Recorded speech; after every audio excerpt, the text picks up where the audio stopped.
Quiero hacer una pregunta. ¿Cuánto vale una persona? Bueno, de una, ahí salió una voz contundente. Dijo, no tiene precio, es verdad. Al menos en teoría sabemos que la vida de una persona no tiene precio, es decir, no podemos colocar una cuantía. Lamentablemente, vivimos en una sociedad que acepta muy fácilmente las insinuaciones de la mente decadente que tiene el ser humano. Nosotros sabemos que la vida de una persona no tiene precio, que somos muy valiosos. El diseño en sí mismo, lo que somos como seres humanos, nos hace muy valiosos. Ese fue el diseño.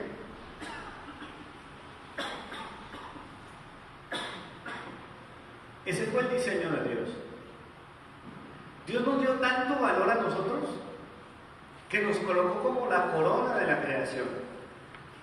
Nos puso en el punto más alto y nos confió todo lo que hizo para que gobernáramos.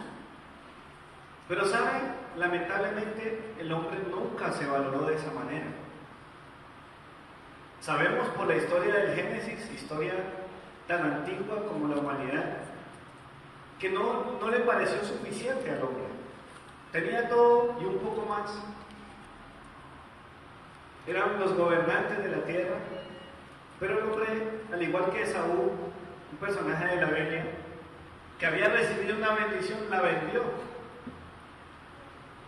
Vendió su bendición. A veces no lo vemos de esa manera, pero por la rebelión, por ese brote de rebeldía delante de Dios, el hombre negoció el lugar que había recibido de parte de Dios. ¿Por qué Satanás le ofreció, cuando la tentación de Jesús, todos que han escuchado la historia, por qué Satanás pudo ofrecerle a Jesús los reinos de la tierra? Adán y Eva se los cedieron el día que pecaron contra Dios. Cedieron sus derechos por codiciar algo más. No pudieron ver el gran valor que tenían. Lo menospreciaron porque siempre el ser humano quiere algo más. Nosotros tenemos un valor inmenso. Dios nos hizo valiosos, pero siempre hemos escuchado voces que insisten en lo contrario. Siempre va a haber una voz que diga, hay algo que tú no tienes, hay algo que Dios no te ha dado. Y desde que el pecado entra a la vida del ser humano, usted se va a dar cuenta que el ser humano vive insatisfecho. Nada lo llena, nada lo hace sentir pleno. Es muy difícil. Nosotros deberíamos ser las personas más dichosas, porque tenemos a Dios, decimos que tenemos a Dios.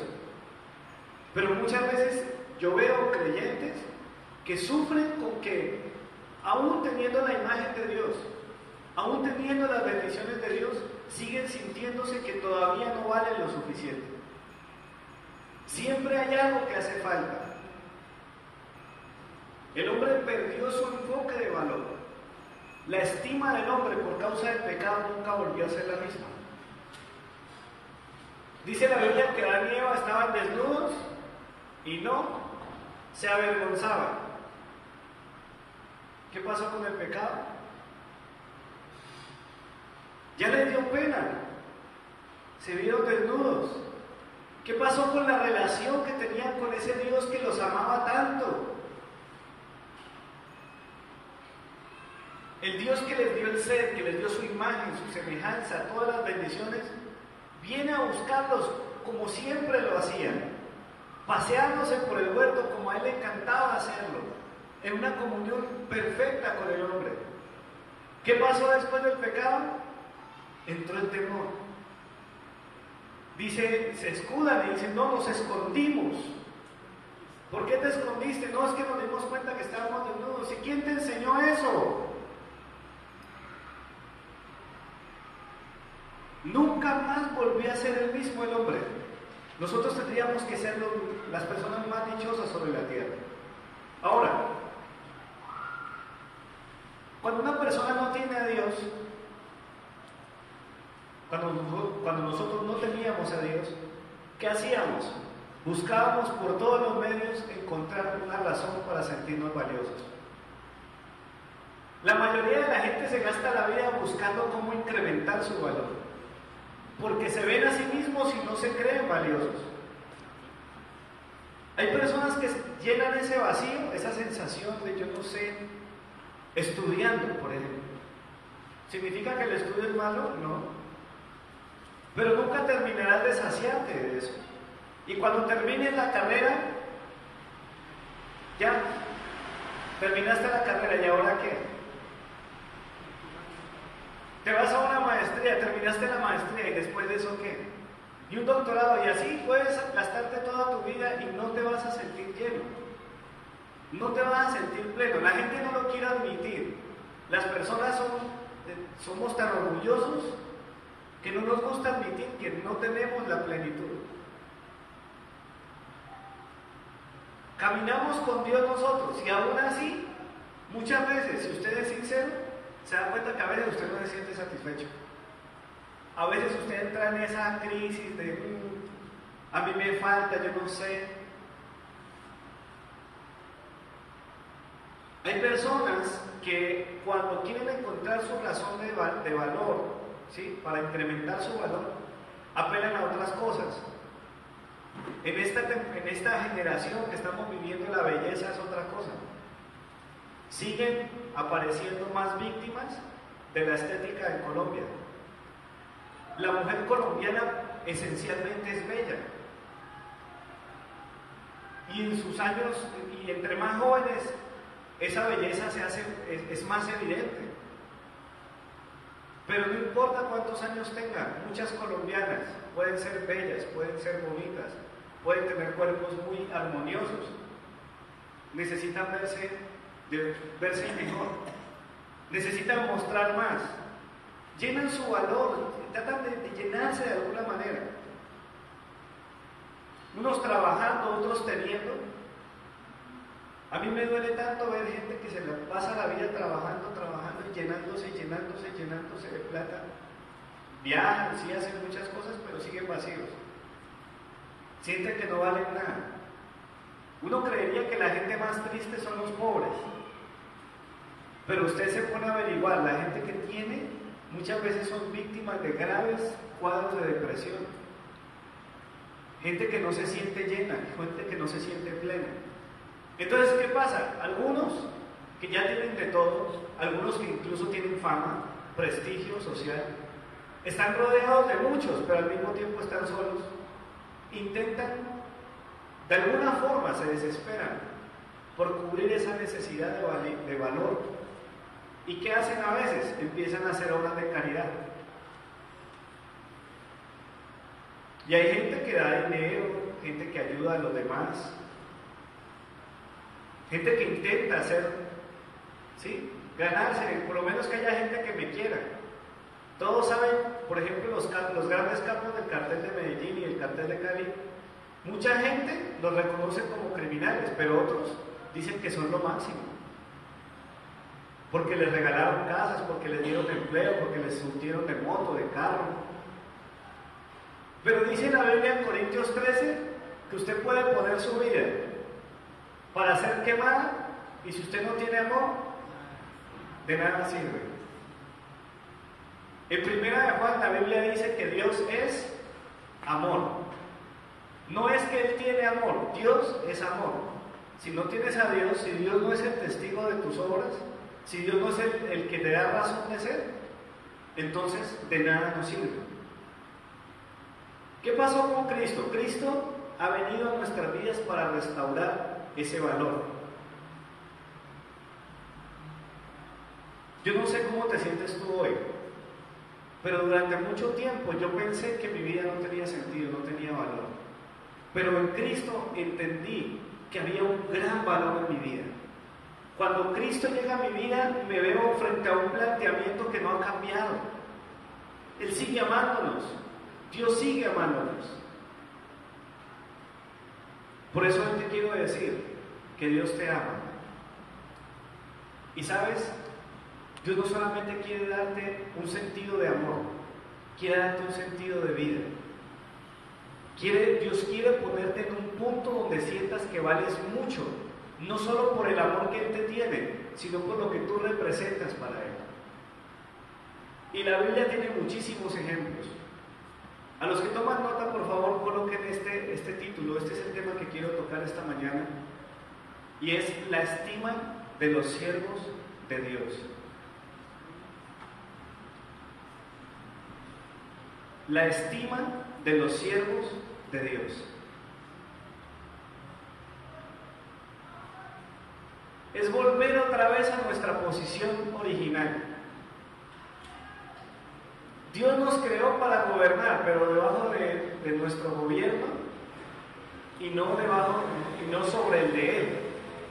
Nosotros quisimos ubicarnos sobre el gobierno de Dios, pero si estamos debajo del gobierno de Dios, somos sus siervos. Y es ahí donde encontraremos nuestra estima, donde encontraremos nuestra valía. ¿Saben por qué muchos cristianos llevan tiempo en la iglesia y todavía no han encontrado su estima y su valor? Porque no se han hallado en el lugar del servicio que Dios los quiere tener. Vamos a mirar entonces un capítulo de Jueces en el que vamos a ilustrar este concepto que quiero compartir hoy. Jueces capítulo 6. La estima de los siervos de Dios.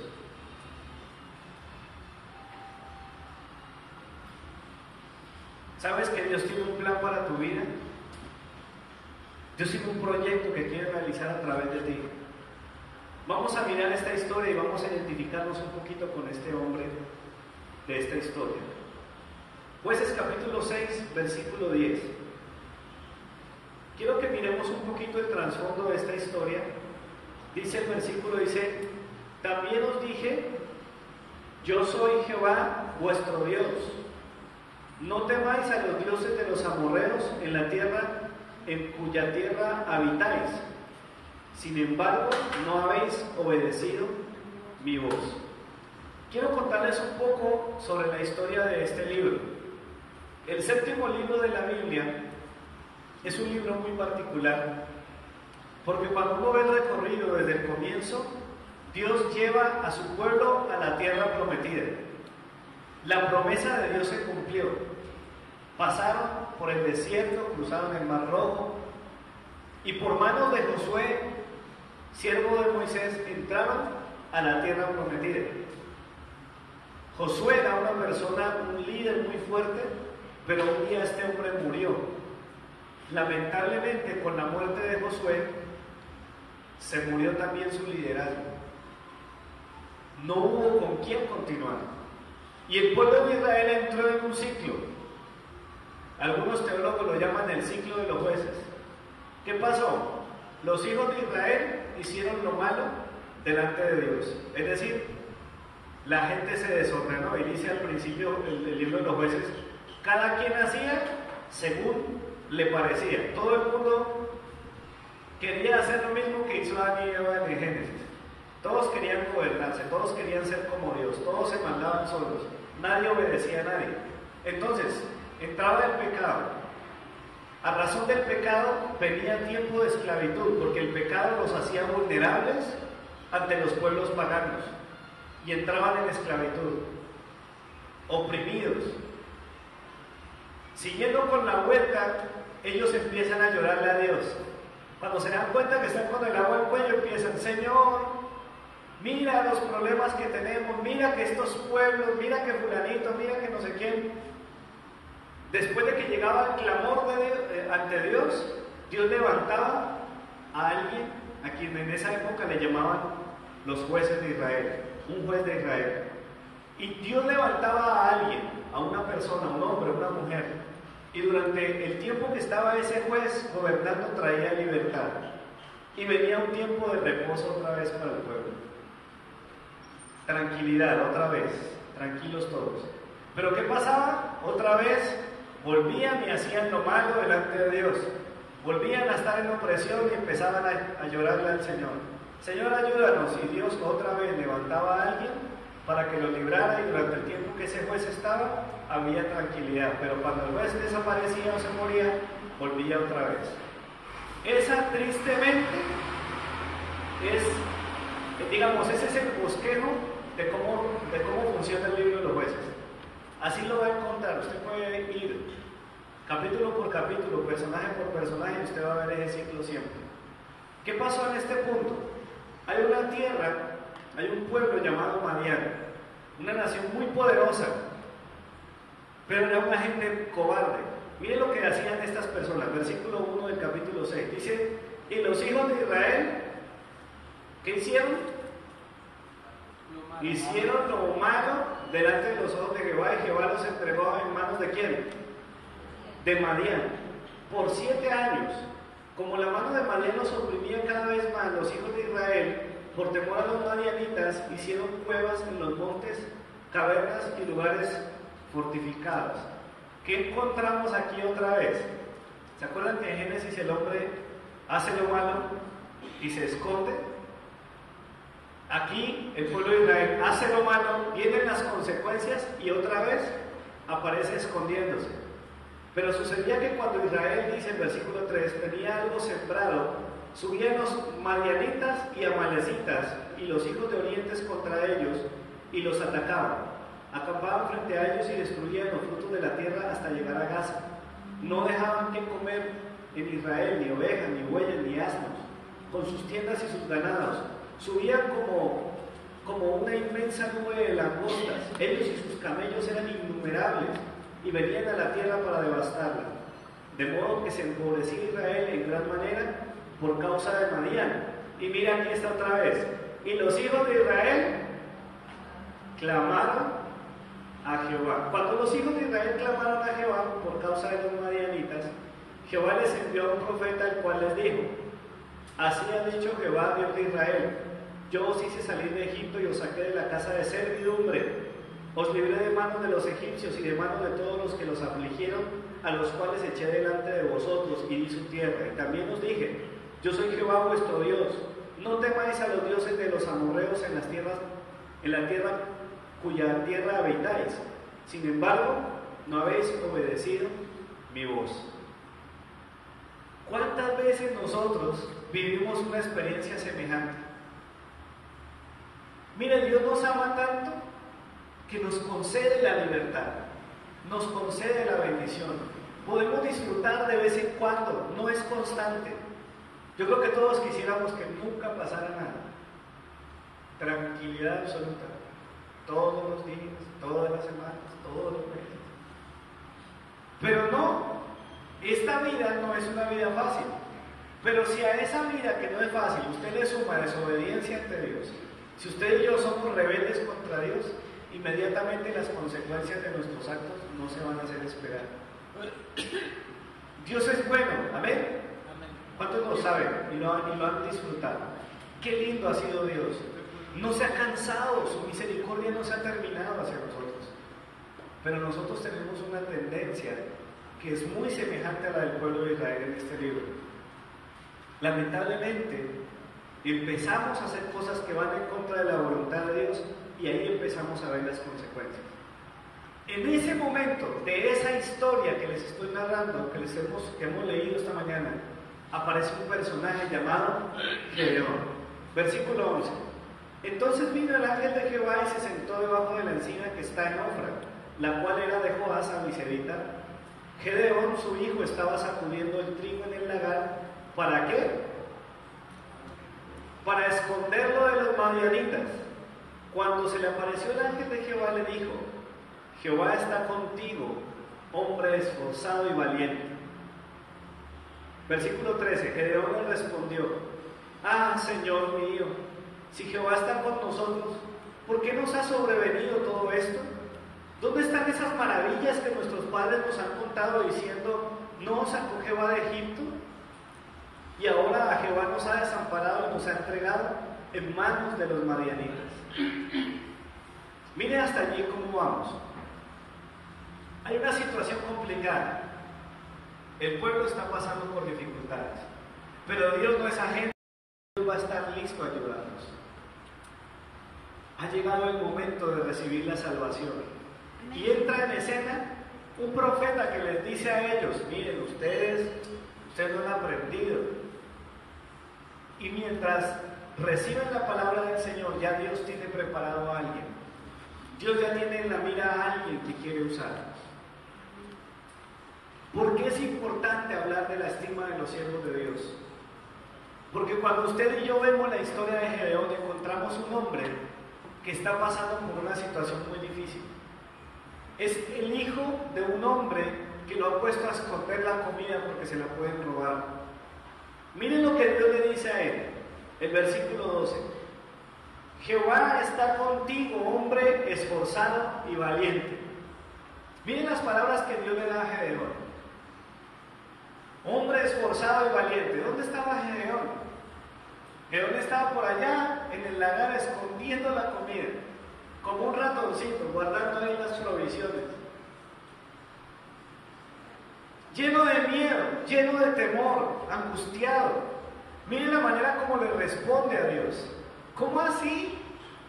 ¿Cómo así que Dios está conmigo? Si Dios estuviera con nosotros, esto no nos estaría pasando. ¿No les parece a ustedes que es un contraste? Yo no sé si usted se ha sentido así alguna vez en su vida, pero cuando llegan las dificultades y nos presionan, uno se siente como un ratoncito, pequeño, se siente uno abandonado, miserable, ya como que bueno, es cuestión de tiempo que... Vamos a ver cuánto tiempo nos queda, vamos a ver qué puede pasar, vamos a ver, como la viuda aquella. Nosotros estamos aquí con mi hijo, solo tenemos para una tortica, nos vamos a comer la torta y nos vamos a dejar morir. Muchas veces nosotros vivimos experiencias así. Gedeón estaba allí, escondido, guardando los últimos poquiticos de comida que había. Y cuando Dios le dice que es un hombre esforzado y valiente, este hombre no puede dejar de pensar en la situación que está viviendo. Hasta ese momento, Gedeón solamente era una víctima de las circunstancias. El cuadro de Gedeón es el cuadro de una persona atemorizada, una persona que se siente pequeña, y lo vamos a ir mirando en el desarrollo de esta historia. Versículo 14. Después de que este hombre se queja, miren lo que dice aquí. Mirándolo Jehová, qué lindo es el Señor. Mirándolo Jehová le dijo: ve con esta tu fuerza y salvarás a Israel de manos de los madianitas. ¿No te envío yo? Somos testigos en este momento del llamamiento de Dios a un hombre llamado Gedeón. Dios llama a este hombre y le dice: mira, lamentablemente sí, las cosas están así, pero tú vas a ser la persona que yo voy a usar para librar a mi pueblo. Yo no sé, yo creo que si Dios fuera como nosotros, yo creo que Dios nos hubiera aguantado un rato más con Gedeón. Porque el Señor viene todo lindo, ¿cierto? Varón esforzado y valiente. Y esto, ¿cuál? Si Dios estuviera con nosotros, yo creo que nosotros habríamos dicho: no, este no es, este no sirve. ¿Sabe por qué la Biblia dice que lo vil y lo menospreciado escogió Dios? Mire que la gloria de Dios consiste en que a pesar de nosotros, Dios puede usarnos a nosotros. Y Dios está mirando a Gedeón, y Gedeón sí está escondiéndose, Gedeón sí está allí renegando, Gedeón está lleno de miedo, Gedeón está acostumbrado ya a vivir en cuevas porque la situación es muy difícil, pero Dios insiste: ve con esta tu fuerza y salvarás a Israel de manos de los madianitas. Y mire la pregunta con la que termina: ¿no te envío yo?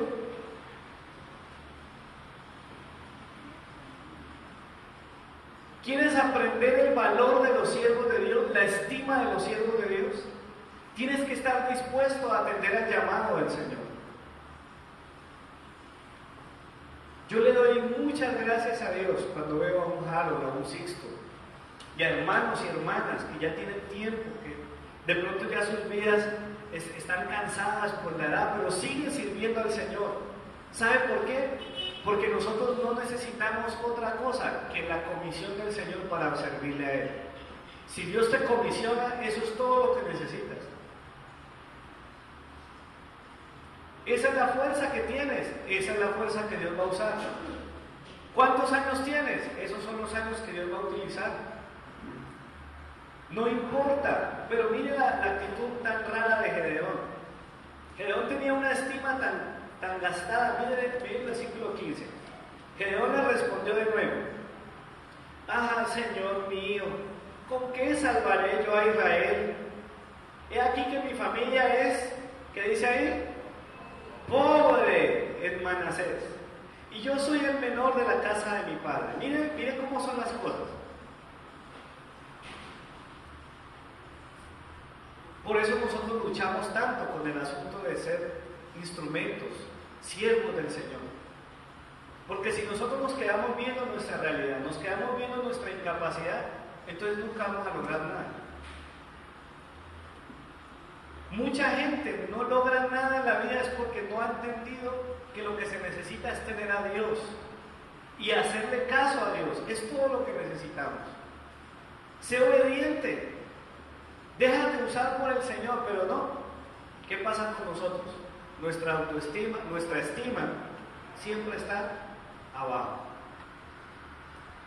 No, Señor, ¿y yo cómo voy a salvar? Mi familia es pobre. Él estaba pensando seguramente, no, pues usted, Señor, venga, yo creo que usted iba para otra dirección. Yo creo que usted se le perdió el barrio, este barrio no es. Si usted va a usar a alguien, usted tiene que buscar a alguien de un barrio diferente a este, porque es que yo vivo en la avenida Manasés, donde viven los pobres. Yo tengo una familia que no es muy importante, Señor, vea, yo creo que usted lo que necesita es un héroe diferente. ¿Por qué con Jesús tuvieron tanta contradicción los judíos? Porque es que la historia del Mesías suponía a un Salvador poderoso, a un tipo que quién sabe cómo se lo soñaron, de pronto un rey lleno de escoltas, lleno de ejército. Pero Jesús vino humilde, hijo de carpintero. Y la gente decía, de Nazaret podrá salir algo bueno. Gedeón está pensando lo mismo. Venga, Señor, espere un momentico, es que yo soy de la familia, de esa familia pobre que vive en Manasés. Mi papá vive más endeudado. No tenemos educación, tenemos muchas limitaciones, Señor. Este mensaje yo creo que Dios lo ha traído para sacudir nuestras excusas. Dios nos quiere usar hasta el último momento de nuestra vida. Dios quiere que disfrutemos esa estima que solo reciben los siervos de Dios. ¿Sabe por qué no es una opción, mis amados? Porque tú no puedes decir que tienes al Señor únicamente como Salvador. Lo que Cristo hizo en la cruz fue muy importante, lo decíamos hace una semana. Claro, eres amado de Dios. La misericordia de Dios te permitirá un día disfrutar de la presencia eterna del Señor. Pero si aquí en la tierra no eres útil al Señor, entonces no es Señor, es solo Salvador. Si realmente el Dios eterno es el Señor, debes estar dispuesto a ser instrumento de Él. Una persona que vive una vida cristiana y no le sirve al Señor, no es útil para Dios, no se siente útil para el Señor, es una vida con muy poca estima. Son cristianos que viven al ras. Una persona que no sirve al Señor no ha entendido las dimensiones del reino de Dios. Dios nos ha llamado a hacer grandes cosas y Dios ha puesto su poder en nosotros. La gran comisión consta de una serie de elementos increíbles. Tú tienes en el nombre del Señor el poder para sanar enfermos, para libertar endemoniados, para darle en el nombre de Jesús un consejo sabio a una persona. Eres la persona que Dios puede utilizar para levantar una familia, para sacar de la crisis a una región incluso. Que parece que es difícil, ¿cierto? Imagínense que Dios le dice a Gedeón: la nación entera va a ser librada y yo te voy a usar a ti para eso. Y Gedeón está pensando, pero ¿y a mí quién me libra si yo vengo de una familia pobre del barrio Manasés? Vivimos mal, ¿qué vamos a hacer? No se preocupe, usted ya grabó y se Gedeón una gallina, ¿cierto? escuchado cantidades de veces gente que dice esto, es que yo soy buen pobre.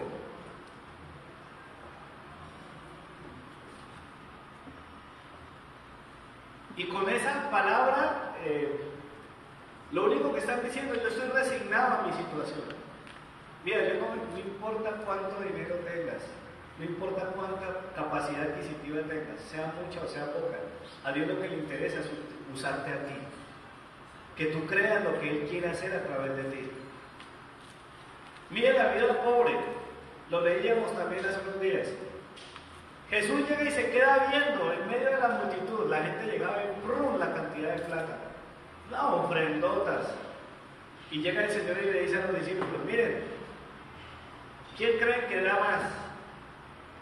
Y el relato dice que los ricos daban mucho, pero la viuda de su pobreza, dice el Señor, esta dio todo.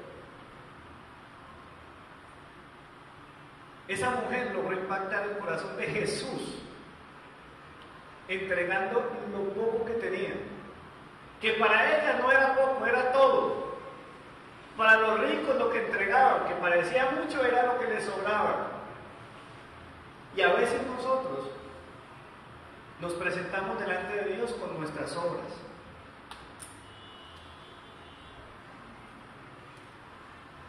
Hay mucho por hacer todavía, hermanos. En esta historia Dios le dice a Gedeón, versículo 16, ciertamente yo estaré contigo y derrotarás a los madianitas como a un solo hombre. Tremendo, vuelve otra vez. Todas las veces Gedeón, no, pero es que yo no.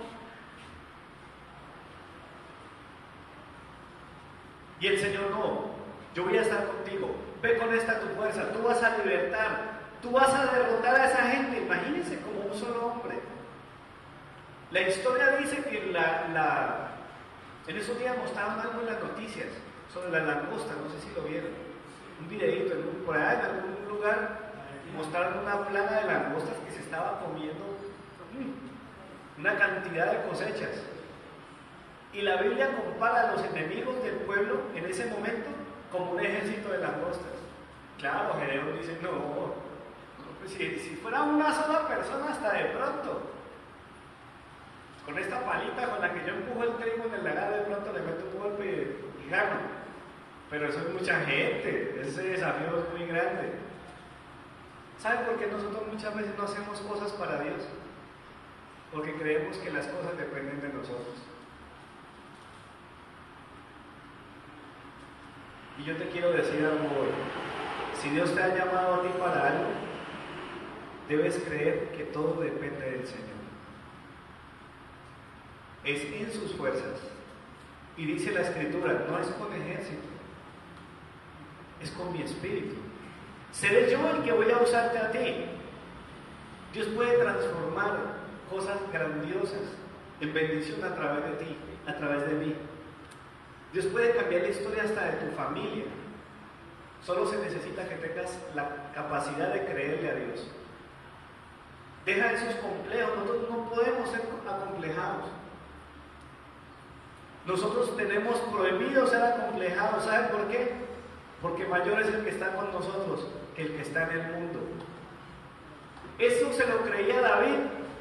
David llegó con su mochilita. Imagínense la pinta de un pastorcito oliendo a ovejas, y las ovejas todas olorosas, con su bolsita, y todos los altos generales allá, bien envalentonados dentro de su convito, y al mismo tiempo escuchándole los gritos a los otros. Y llega David y dice, no, ¿quién es ese? ¿Quién es ese que viene a provocar al ejército del Dios viviente? Y David dice, ¿qué? Filisteo incircunciso, bobo ese no sirve para nada.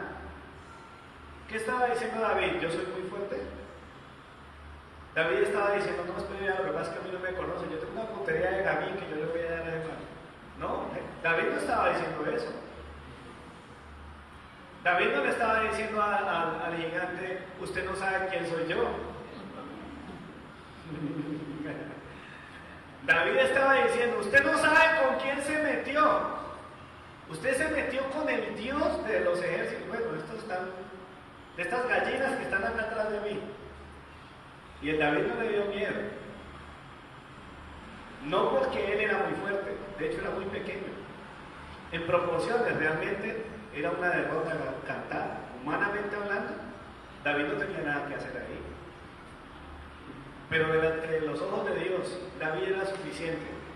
Lo único que necesitaba era creerle al Señor. Se fue, listo, mijo. Vamos a ver cómo nos toca.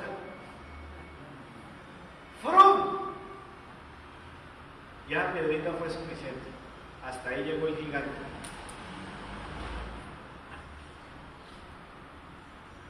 ¿Qué puntería la de David, no? Yo estoy seguro que todo, aún el viento, la forma de la piedra, el estado del casco, yo no sé cómo estaba, todo se configuró de tal forma que Dios dijo, con este yo me encargo de vencer a ese gigante. Y Dios quiere que tú le creas a Dios. Dios a través de ti puede hacer cosas grandiosas. Dios a través de tu vida puede hacer algo muy especial. Hermanos, tenemos que dejar a un lado la vergüenza, la culpa, las excusas. Cuando una persona deja de servir en la iglesia, cuando una persona deja de servirle al Señor, muchas veces se puede especular si hay pecado en la vida de esa persona.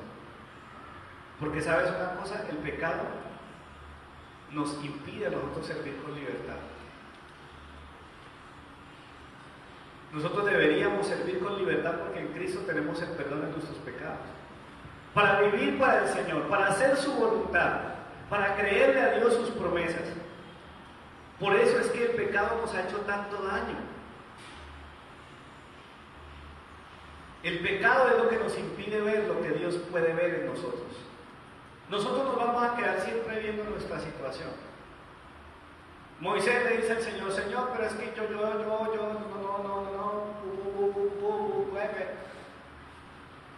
soy tartamudo, Señor. Yo no sé qué voy a hacer, pero Dios le dice, usted va a hacer. Se acabó.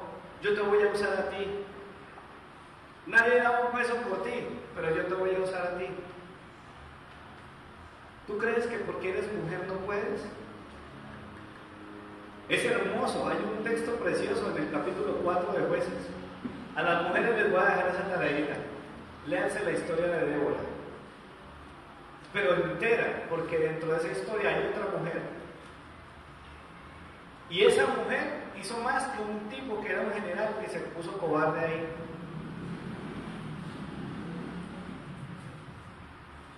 ¿Saben por qué la Biblia dice que los cobardes no le darán el reino de los cielos? Porque tenés que ser muy cobarde para no creer que Dios va delante de ti. Se necesita esa fe para decir, no, si Dios está conmigo, ¿quién contra mí? Y voy para adelante, y no me voy a rendir, y voy a salir adelante. Bueno, voy a resumirles un poquito lo que sigue. La historia cuenta que después de un sacrificio, es increíble, esta es una de las pocas veces que la Biblia habla del ángel de Jehová y el ángel de Jehová recibe adoración. Hay un sacrificio. Finalmente, Gedeón toma la misión que Dios le había entregado. ¿Hasta dónde lo llevó Dios? Vamos a leer. Capítulo 7, versículo 20 al 23. Dice, los 3 escuadrones tocaron trompetas. Estoy en Jueces capítulo 7, versículo 20. Dice, los 3 escuadrones tocaron trompetas y quebrando los cántaros tomaron con la mano izquierda las antorchas y con la derecha las trompetas que tocaban y gritaron: por la espada de Jehová y de Gedeón. El versículo 20 dice que ellos estaban, ya el pueblo de Israel ya tenía, Gedeón ya había hecho algunas cosas.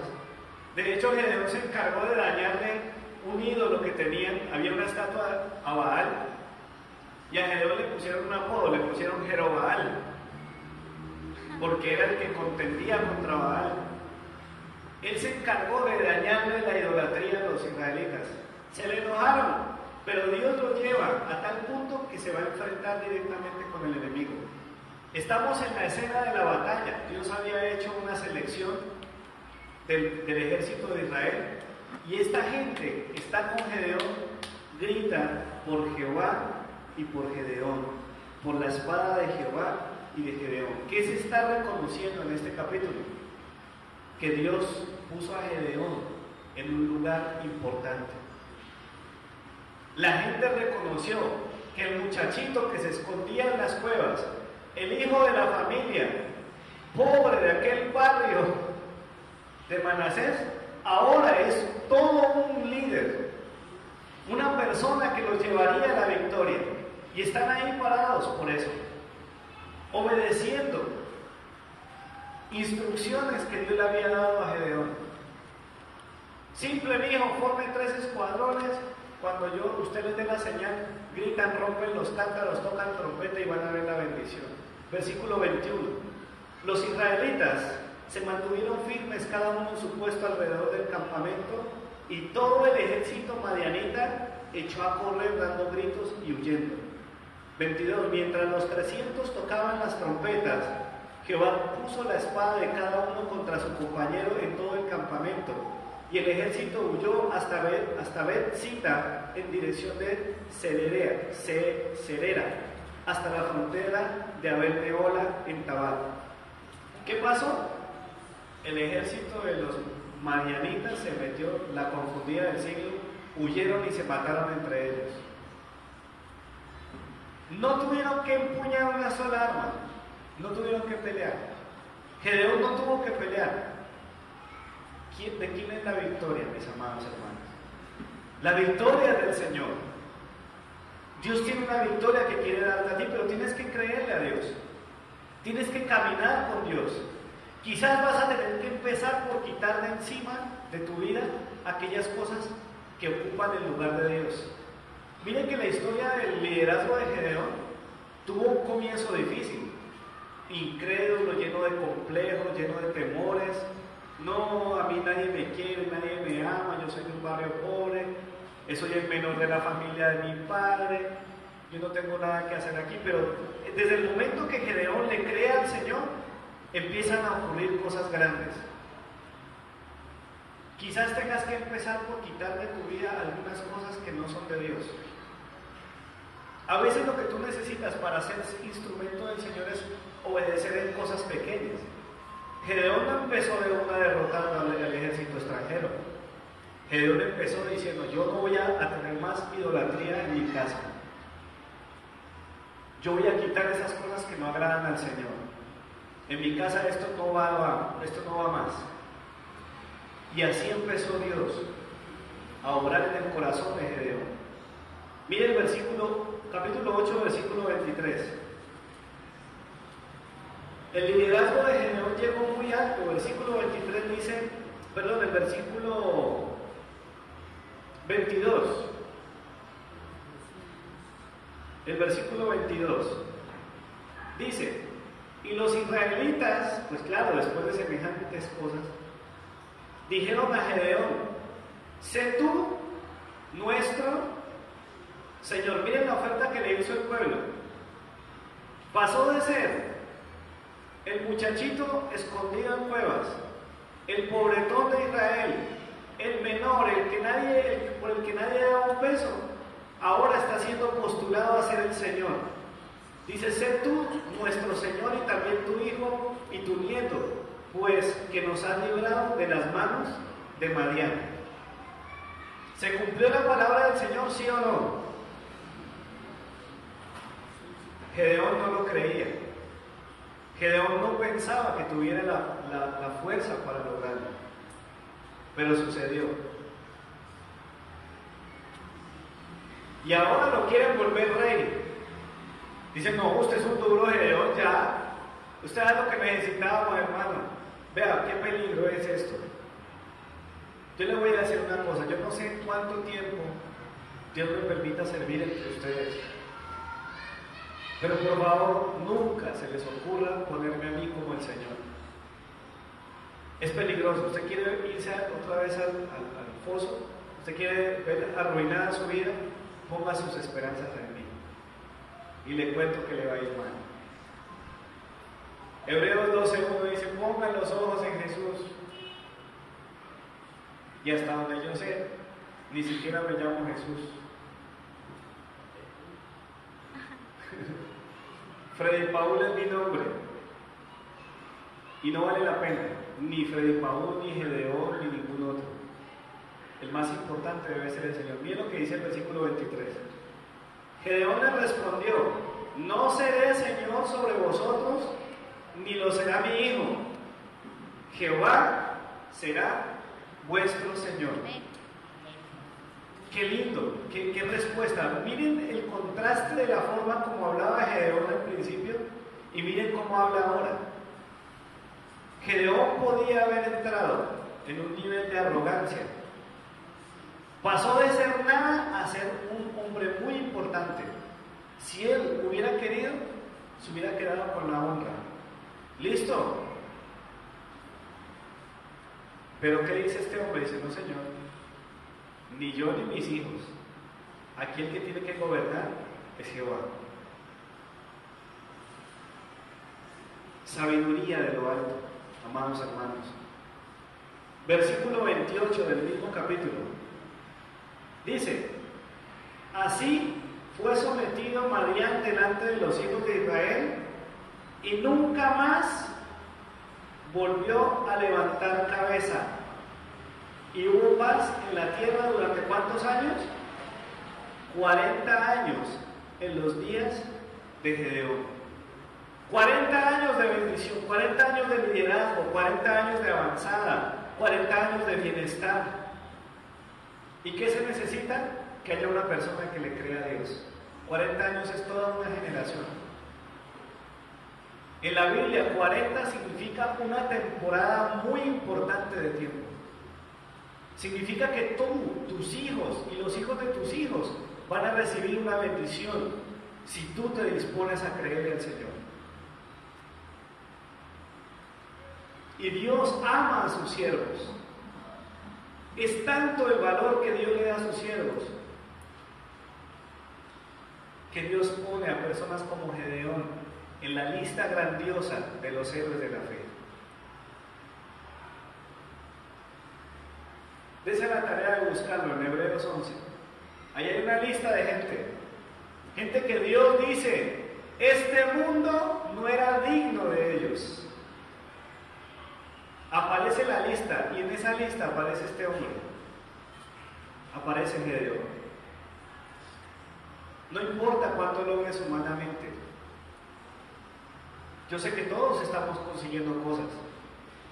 Estamos trabajando por la casa, por el carro, por la familia, por la educación de los hijos.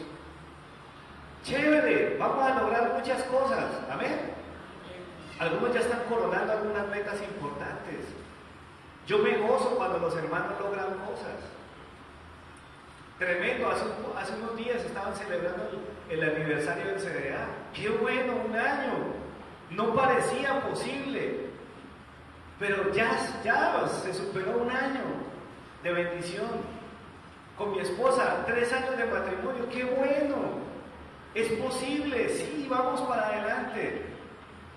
Pero debemos empezar a creerle al Señor. El Señor quiere sanar nuestra estima. El Señor nos quiere dar el valor que nosotros tenemos. No solo por lo que somos, sino por todo lo que podemos hacer en sus manos. Es tiempo de servir a Dios. Créele a Dios. No importa que te vean muy grande, muy pequeño, muy pobre, muy rico. Si Dios está contigo, Dios te va a llevar a hacer cosas grandes. Amén.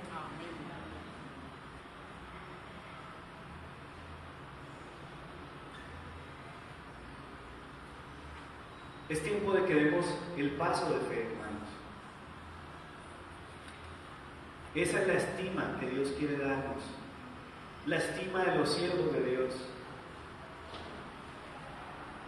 Los más importantes de esta tierra somos nosotros. No para enorgullecernos, sino para servir al Dios vivo. Y cuando la gente conozca de la obra que Dios ha hecho en nosotros, aunque nos quieran endiosar, les vamos a decir, no, Señor. Le voy a contar un dato triste en este finalizar del mensaje. ¿Sabe que Gedeón un día tuvo una idea? Llega Gedeón y le dice a la gente, vengan, regálenme del botín unos areticos. Usted lee la historia completa y se va a dar cuenta que Gedeón dijo, no, yo quiero hacer algo que nos recuerde siempre esta victoria. Le quitaron unas joyas a los enemigos y mandó a hacer un efod, una prenda muy bonita. Pero ¿sabe qué pasó? Los hijos de Israel cogieron ese efod y lo endiosaron. Lo colgaron por allá y empezaron a orar. Ay, Señor. ¿Qué cosa, no? Pasó lo mismo con la serpiente de bronce en el desierto. Tenemos que tener cuidado con esas victorias, porque Dios nos quiere dar victorias, pero no podemos endiosarlas. No podemos vivir de derrotas pasadas ni de victorias pasadas, porque podemos correr el riesgo de volvernos esclavos de esas cosas. Por eso Gedeón, con sabiduría de lo alto, le dijo, no, Señor, esta victoria es importante, gloria al Señor, pero necesitamos que Él siga gobernando. Hermanos amados, yo quiero motivarlos este día, quiero animarlos a que le creamos a Dios. A veces nos vemos muy pequeños, a veces nos enfocamos en nuestros problemas, a veces nos centramos tanto en nuestras dificultades, en la manera como nosotros nos vemos a nosotros mismos, que no creemos que Dios nos pueda usar para algo grande. Pero Dios tiene planes y Dios te quiere utilizar. Dios quiere cambiar a ese hombre, a esa mujer que se siente pequeño, que es temeroso. Dios quiere transformar a esa persona en alguien que Dios quiere usar. Sí, es verdad, a veces somos vencidos, tenemos dificultades. ¿Cuántas veces hemos fallado al Señor? ¿Cuántas veces le hemos fallado a Dios? Pero a pesar de eso, Dios sigue viéndonos con un potencial muy grande. El libro de Hebreos 11, el capítulo 11 de Hebreos, no ha terminado de escribirse. Hay espacio para ti. Hay espacio para ti. Dios quiere hacer algo contigo. Dígale al vecino que tiene a su lado, Dios quiere hacer algo contigo. En serio, Dios tiene planes con tu vida. Tú de pronto no lo ves ahora, te cuesta trabajo, pero Dios dice que si tú le crees a Él, al que cree, todo le es posible. Y vamos a salir adelante, y vamos a ver la gloria del Señor. La gloria del Señor es cuando la gente vea en ti y en mí lo que solo Dios podía hacer. Si fuera posible para nosotros, la gloria de Dios no tendría sentido. Pero la estima de los siervos de Dios está en eso, en que al final la gente tendrá que decir, definitivamente, esto no habría sido posible si no es por el poder de Dios. Póngase de pie, por favor, vamos a orar.